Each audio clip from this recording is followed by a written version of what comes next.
Why it sucks to be born as a hummingbird chick. Born naked, 2 weeks to live. Your mother spits a half-digested wasp into your mouth. You weigh 0.6 of a gram, less than a US dime. Your eyes are fused shut. Your skin is bare and bright pink. In the next 3 weeks, you will need to grow to almost the size of your mother, or you will die in this nest before anyone notices you were ever here. Welcome to your life as a hummingbird chick, the most fragile animal on Earth. You hatched out of an egg the size of a small pea.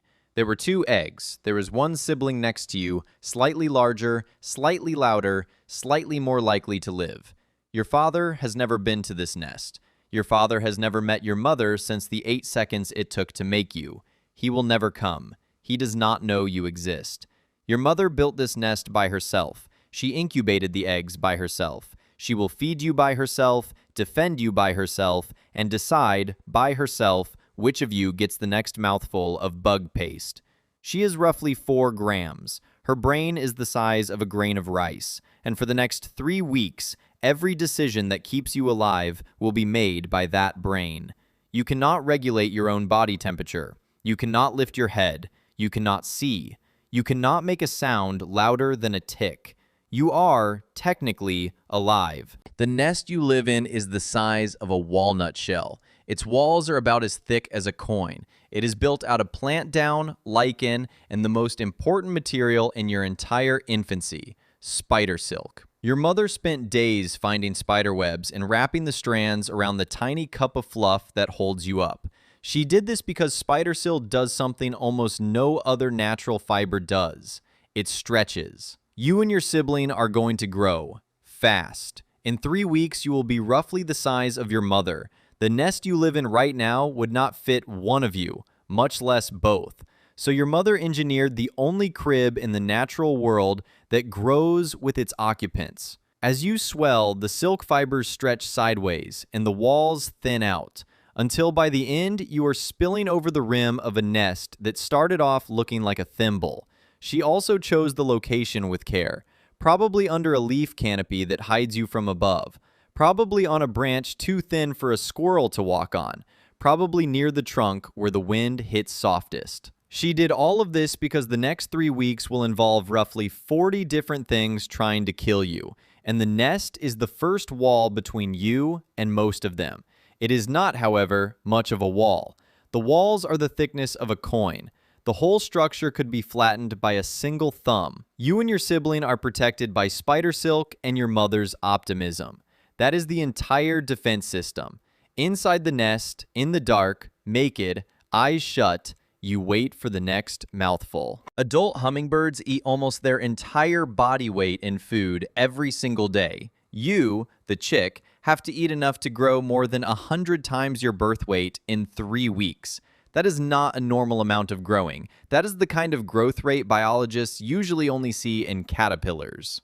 To do it, your mother feeds you every 15 to 20 minutes from sunrise to sunset. She does not feed you nectar. Nectar is sugar. It powers her flight. But a chick made of sugar would not have any tissue. You need protein, lots of it. Your mother spends her entire day catching tiny soft-bodied insects. Gnats, fruit flies, aphids, baby spiders.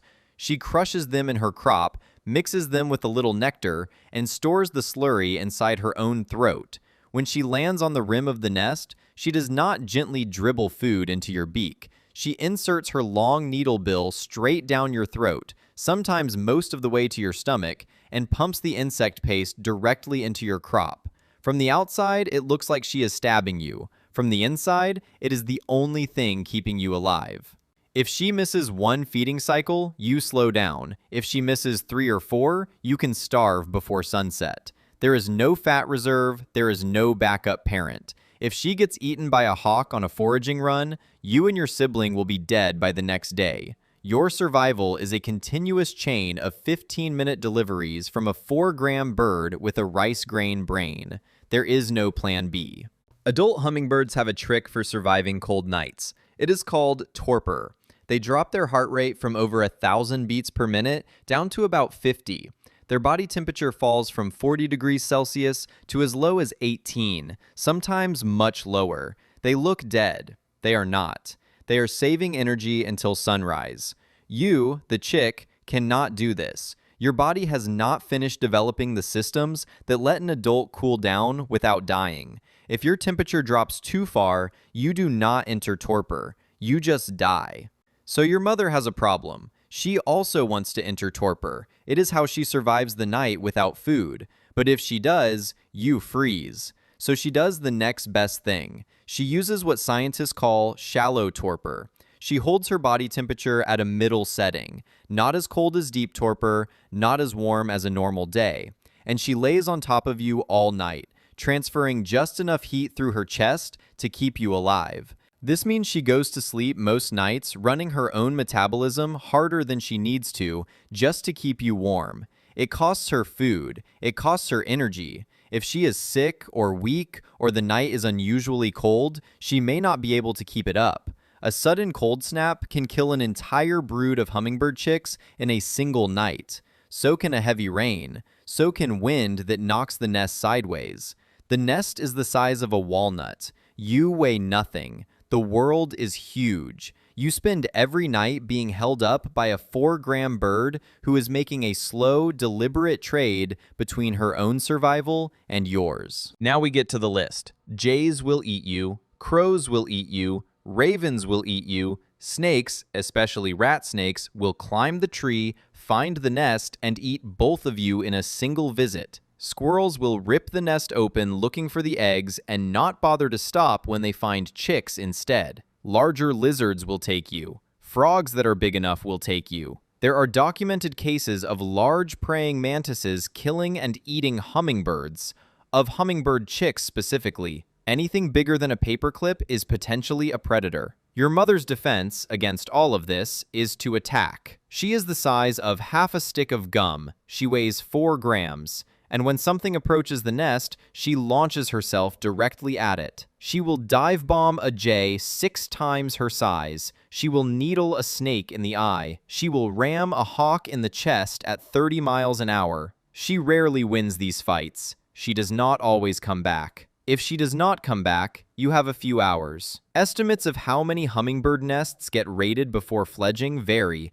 but the studies generally land somewhere between 20 and 60%. In one study in western Mexico, only 26% of nests successfully produced any chicks at all. The rest were taken by predators, weather, or simple bad luck. Of the chicks that do leave the nest, up to half die in the weeks immediately after fledging. They have never flown. They do not know how to find food. They do not know which insects are safe and which are wasps that will sting them. The first hawk they meet on its terms. Your odds of seeing your first birthday are roughly 10 to 20%. 3 weeks, that is the entire window. 3 weeks from naked eyes shut to airborne. In that time, your mother will deliver you over 1,500 meals.